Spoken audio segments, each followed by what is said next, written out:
Bonjour tout le monde, c'est Paul de Crypto Formation avec vous. Aujourd'hui, on doit parler parce qu'il y a une nouvelle majeure qui vient d'arriver et j'aimerais vous donner mon opinion sur ce qui se passe avec Binance et qu'est-ce qu'on est en train de voir en ce moment. Je pense que Wall Street est en train de prendre le contrôle du marché des crypto-monnaies et je vais vous montrer exactement qu'est-ce qu'ils sont en train de faire. On va voir est-ce que ça va faire crasher le marché ou est-ce que ça va le faire monter. Je vous explique ça dans la vidéo. Et dans la vidéo, je vais vous donner une leçon de survie en crypto à la fin de la vidéo que si vous comprenez cette recommandation, parce que je donne pas de conseil financier, parce que je ne suis pas conseiller financier, je ne suis qu'un gars dans son bureau qui parle de crypto-monnaie, je pense que ça va vous aider à faire plus d'argent, mais surtout à éviter de perdre de l'argent, parce que c'est une leçon importante qu'on apprend à la dure. Si on n'est pas capable de la comprendre par quelqu'un qui l'explique dans une vidéo et qui vous partage son expérience. Donc, avant de commencer la vidéo, j'aimerais quand même vous faire quelques annonces, parce qu'il y a des changements. On est à la période du Black Friday et plusieurs personnes m'ont demandé qu'est-ce que j'allais faire pendant le Black Friday pour crypto-recherche, crypto-formation. Donc, j'ai 4 annonces pour vous. Donc, si ça vous intéresse, je vous explique tout ça en détail. Donc, commençons avec crypto-recherche, le groupe privé, où est-ce que je vous fournis du contenu de recherche, je vous partage le contenu de mon portfolio. On a Iril qui nous fait des analyses de tokenomics incroyables. Là, en ce moment, je me suis posé la question. Le groupe arrive vraiment à un point où est-ce que on commence à être plusieurs guerriers et bientôt, je vais fermer le groupe aux nouveaux membres à partir de 2024. Donc, étant donné que vous avez été les guerriers qui ont survécu au marché baissier de 2022-2023, si vous écoutez la vidéo, il n'y a pas grand monde qui est rentré en crypto dans le marché baissier. Donc, je sais que vous êtes là depuis longtemps. Vous avez 15% de rabais sur le premier mois d'abonnement. Et le code est juste ici, vous voyez, vendredi fou 2023. Et ça, on va voir les prix un peu plus précisément. Ici, vous voyez, on a l'abonnement mensuel. Donc, vous avez 46,50 € moins le 15%. Et l'abonnement annuel, il n'y a pas de rabais dessus parce qu'il est déjà à 21% de rabais. Et si vous le voulez en canadien, c'est ici. Si vous le voulez en euros, c'est comme ça. Donc, voici le rabais pour le groupe de recherche. Et après qu'on va fermer le groupe de recherche au nouveau en début 2024, quand on va réouvrir le groupe, les prix vont être plus hauts. Donc, en fait, en ce moment, c'est une aubaine de rentrer à ces prix-là. Je vous le dis comme ça. Les gens qui sont dans le groupe de recherche le savent. On a fait la même chose en avril l'année passée où est-ce qu'on avait monté les prix. Bon, deuxième annonce importante que je vais vous faire. J'ai un deuxième site web, vous le savez, je m'appelle Paul Crypto Formation. C'est pas pour rien, c'est parce que j'ai des formations en crypto-monnaie. Et là, je vais vous faire plusieurs annonces en primeur. La première, c'est qu'on a la même chose, 15% de rabais avec le code vendredi fou 2023 que vous voyez juste ici.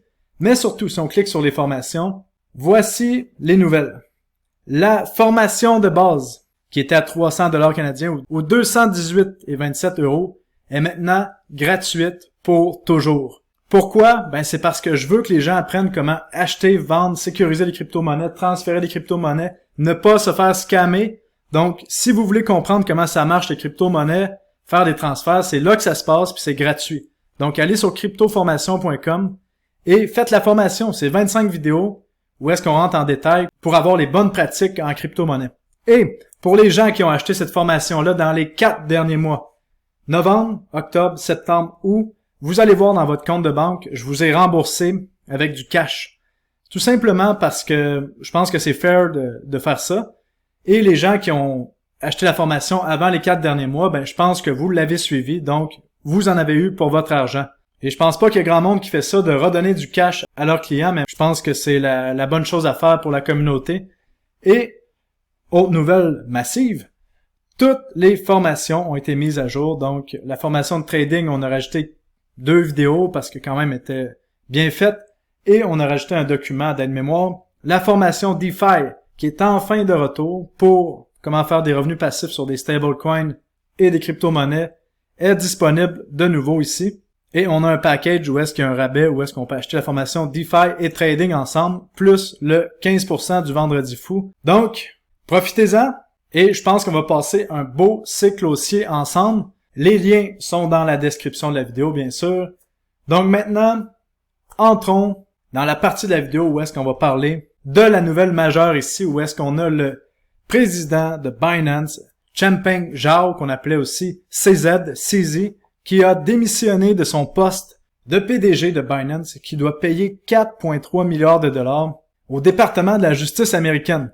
Là, je voyais plusieurs personnes en panique là, qui pensaient que Binance allait s'effondrer, mais là, on va mettre les choses en perspective. Vous allez comprendre qu'il y a une toute autre dimension à ça. Donc, je vous encourage à écouter les prochaines minutes parce que ça peut vraiment vous donner une perspective intéressante pour la suite des choses. Donc, on voit le post Twitter ici de CZ qui a été vu plus de 25 millions de fois, comme on voit ici, parce que c'est vraiment un des pionniers en crypto, là, finalement, qui a créé le plus gros exchange au monde de crypto-monnaies, qui avait quasi le monopole sur les crypto-monnaies. Et là, il se fait sortir, parce qu'on sait que depuis 1 an, les États-Unis, le gouvernement américain, arrête pas d'attaquer Binance et quelques gros exchanges. Et on va voir pourquoi dans la prochaine minute, et vous allez voir que tout fait du sens. Et là, vous allez pas être surpris de voir que M. CZ a été remplacé comme président de Binance par Richard Teng, qui est un membre du World Economic Forum. Oui, le World Economic Forum avec Charles Schwab, qui veut que vous ne possédiez rien et que vous soyez heureux. C'est ce même genre de gang-là. Donc, c'est lui qui a été placé là pour remplacer CZ. Donc, pourquoi toute cette attaque contre Binance, contre CZ? Pourquoi est-ce qu'on place un autre pion à la tête de Binance? Mais vous allez tout voir la réponse dans la charte ici. Ben, pas la charte, mais le tableau ici. Donc, vous voyez, on a les volumes de transactions des plus gros exchanges au monde. On voit que Binance était le leader incontesté. Vous voyez 4,5 milliards de volume normalisé. Les deuxièmes sont loin derrière, là, avec moins que la moitié. Encore plus si on va dans les produits dérivés, tous les contrats futurs. Regardez-moi ça, on parle de 30 milliards de valeur en dollars qui a été transigé sur Binance. On a plus de 9 milliards en open interest, donc en position ouverte. C'est le leader incontesté. Et vous voyez chaque transaction qu'il y a ici, du 30 milliards de dollars, ben Binance se fait un frais. Il y a toujours un petit frais qui rentre dans les poches de Binance et tous les exchanges que vous voyez ici. Et là, qui est-ce qu'on a vu qui veut rentrer dans le marché des crypto-monnaies?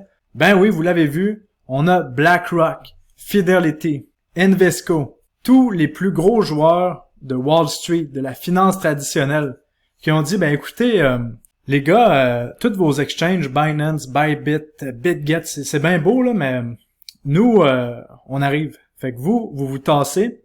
Les gars de Wall Street, les mecs en suit, sont en train de prendre le dessus sur les mecs qui portent des jogging et des hoodies. C'est ça qu'on est en train de voir. C'est une prise de contrôle. Tout n'est que contrôle. Et là, il n'était pas question qu'on ait un ETF adossé au Bitcoin Spot qui va faire exploser le prix du Bitcoin. Si les plus gros exchanges par volume sont contrôlés par des gens qu'on peut pas contrôler. C'est ma théorie.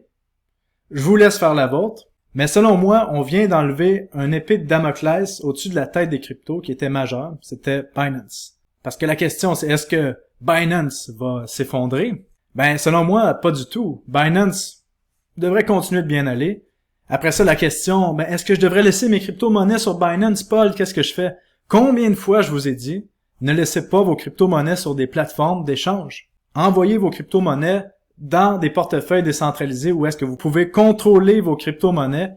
Et si vous savez pas comment faire, ben, maintenant, vous le savez, la formation de base qui montre exactement comment faire ça est gratuite pour vous. C'est mon cadeau pour la communauté crypto. J'espère que ça va pouvoir aider plusieurs personnes.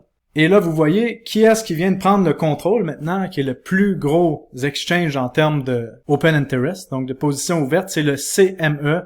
Donc, les gars de Wall Street sont maintenant le plus gros échangeur de crypto-monnaies, alors que dans les médias de masse, on vous dit que les crypto-monnaies, ce n'est que pour des terroristes, que pour financer le crime. Mais on voit maintenant que Wall Street est en train de prendre le contrôle du marché des crypto-monnaies.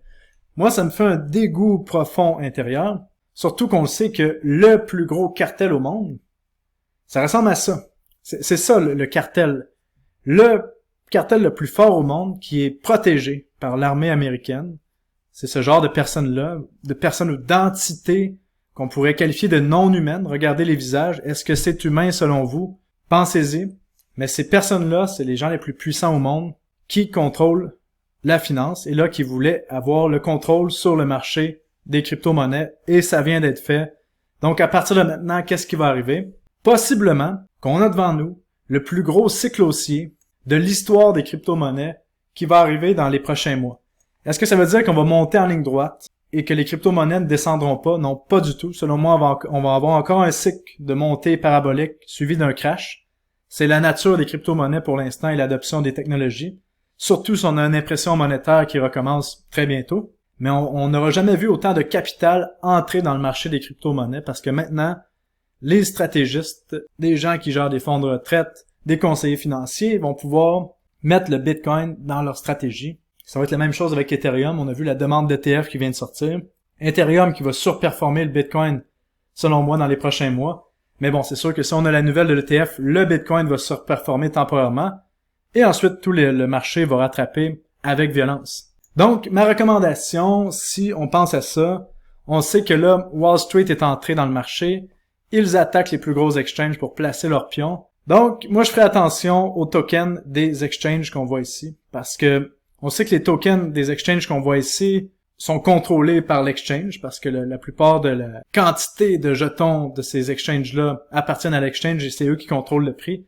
Mais il faudra faire attention, parce que là, si on voit Wall Street qui se met à attaquer tous les autres plateformes où est-ce qu'il y a le plus de dérivés, ça peut être dangereux. Donc, ne gardez pas de crypto-monnaies sur les exchanges, un autre point important. Et ça, qu'est-ce que ça va amener? Ben, ça va amener un narratif. Comme d'habitude, chaque fois qu'il y a une action, ben, ça cause une réaction. Et là, la réaction, c'est que, selon moi, on va voir tout ce qui est les crypto-monnaies en DeFi, en dérivés, exploser. Parce que il y a des gens qui veulent pas participer à ce qu'on est en train de voir là, qui vont vouloir faire du trading on-chain. Donc, surveillez les projets qu'on voit ici. Ça peut être intéressant de prendre des positions. Mais est-ce que ces projets-là peuvent être attaqués? Ben oui, certainement. Même si c'est des projets qui se disent qu'ils sont en finance décentralisée, il y a quand même des fondateurs, il y a une compagnie derrière ça qui peut être attaquée. Mais selon moi, il va y avoir un narratif parce que ça prend toujours une histoire, une raison. Tous les humains ont besoin d'une raison pour expliquer quand une crypto monte ou un actif bouge. Et là, on a une sacrée bonne raison avec ce qui vient d'arriver avec Binance. Donc, ces crypto-monnaies-là risquent de monter. Et puis là, vu que ces crypto-monnaies-là vont monter, ben là, il y a des gens qui vont investir parce que ça monte, et là, ça va monter encore plus, et là, ça va créer un narratif. Voilà, c'est comme ça que ça marche. Donc, si on regarde ça, on se souvient qu'en 2020, on avait le CEO de BitMEX qui avait été attaqué aussi par le département de justice américain, qui avait démissionné, et après ça, ça avait causé le plus grand cycle haussier qu'on avait vu, où est-ce que le Bitcoin avait passé les 14 000 jusqu'à 64 000 $ en ligne droite. Et là, comme par hasard, au début du cycle haussier, on voit un autre personne qui se fait sacrifier. Est-ce qu'on va avoir la même réaction? Ben, c'est possible. Ah, et j'aimerais vous montrer un truc pour les gens qui pensent que Binance est si méchant. Regardez le nombre d'argent qui a été payé en amende par les plus grandes banques au monde. 87 milliards de dollars par la Bank of America, JP Morgan, 40 milliards de dollars en amende. Et ça, c'est plusieurs infractions qu'ils n'arrêtent pas de faire parce que tout simplement, JP Morgan ou Bank of America font des fraudes, des délits d'initiés, du blanchiment d'argent à chaque année. Mais ça leur rapporte plus que qu'est-ce que la justice leur demande. Donc, de payer des amendes, ce n'est qu'un coût d'opération de leur business et ça va continuer comme ça. Sauf que la différence, c'est que ces banques-là sont une seule et même entité avec le gouvernement. Donc, c'est pour ça qu'ils peuvent se permettre de continuer leur petite gamique comme ça. Mais là, la question, c'est est-ce que l'ETF adossé au Bitcoin Spot est sûr d'être accepté? Ça veut dire, ben, il y a des bonnes chances que oui. Je pense que selon moi, Binance était le dernier pion à tasser avant qu'on puisse vraiment instaurer l'ETF Bitcoin. Mais, on peut être sûr de rien. Vous savez pourquoi on peut être sûr de rien? Parce que le destin de l'ETF Bitcoin Spot est entre les mains de cet homme, l'honorable Gary Gensler. Est-ce qu'on peut faire confiance à Gary Gensler? Ben, non. Ça fait que c'est pour ça que, ben, on ne sait pas si ça va être accepté. Mais selon moi, il y a de plus en plus de chances que oui. Si l'ETF n'est pas accepté, on risque d'avoir une correction de marché majeure. Mais en même temps, on se rappelle que BlackRock a un taux de succès de 575 sur 576 dans ses demandes d'ETF. Donc, ils font pas des demandes d'ETF pour rien. Donc, il y a des bonnes chances que ce soit accepté. Bon, là, il faut arrêter de penser comme des petits moutons. Pensons d'avance. L'ETF, s'il est accepté, c'est quoi la prochaine étape logique? Ben oui, vous le savez, je vous en ai parlé dans ma dernière vidéo juste ici. C'est tout le narratif de la tokenisation des actifs réels. C'est ça qui s'en vient. Une fois qu'on a légitimé Bitcoin avec un ETF, l'étape logique qui suit pour Wall Street, c'est la tokenisation des actifs réels. Et je vous l'avais dit d'aller voir les catégories, celle qu'on appelle tokenisation des actifs réels ou RWA qu'on voit juste ici, et de vous intéresser à ces projets-là. Parce que c'est plutôt simple que ce qu'on est en train de voir. Vous le voyez ici, je vous en ai parlé. Centrifuge en train d'exploser.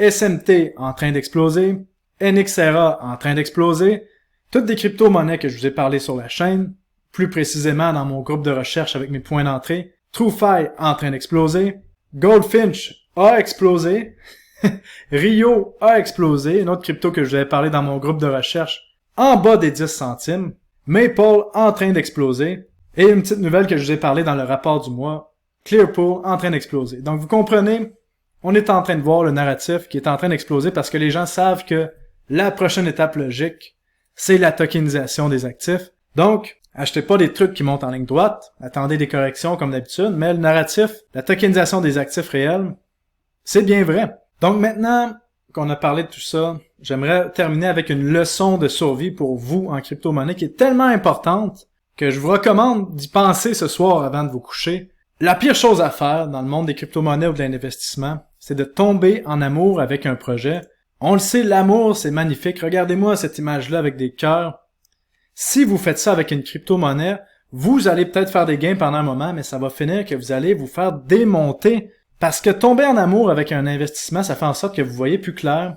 Puis je vais vous donner des solutions pour éviter de surfer toute la montée et toute la descente et éviter de tomber en amour avec un projet de crypto-monnaie. D'abord, il faut comprendre pourquoi est-ce qu'on tombe en amour avec des projets de crypto-monnaie. Ben parce qu'ils nous font vivre des émotions fortes, ils nous font vivre des hauts, ils nous font vivre des bas. On a une relation amour-haine et là, il y a un attachement émotionnel qui se crée pour certains dépendants affectifs et certaines personnes et la plupart des investisseurs, en fait, surtout dans un monde de malades comme les crypto-monnaies. Donc à ce moment-là, qu'est-ce qu'il faut comprendre, c'est qu'on tombe pas vraiment en amour avec une crypto-monnaie. On tombe en amour avec le sentiment de faire de l'argent, puis qu'on avait raison. C'est ça pour la plupart des gens, c'est un amour avec son propre ego. Donc comprenez ça, ça va vous éviter beaucoup de souffrance. Et sérieusement, ça sert à rien de tomber en amour avec des projets parce que oui, c'est le fun de faire des gains, comme par exemple Bitcoin nous a fait un x20 dans la montée du dernier cycle, mais est-ce que vous aimiez autant Bitcoin quand il est passé de 69 000 jusqu'à 15 000 $, une chute de plus de 75%? Ben, il y a plein de gens que la relation d'amour s'est séparée. Donc ça sert à rien de faire ça. Vous savez les prix qu'on voit en ce moment? Est-ce qu'il y a vraiment des choses qui sont vraies dans les prix qu'on voit, ou ce n'est que le reflet de la peur et du hype?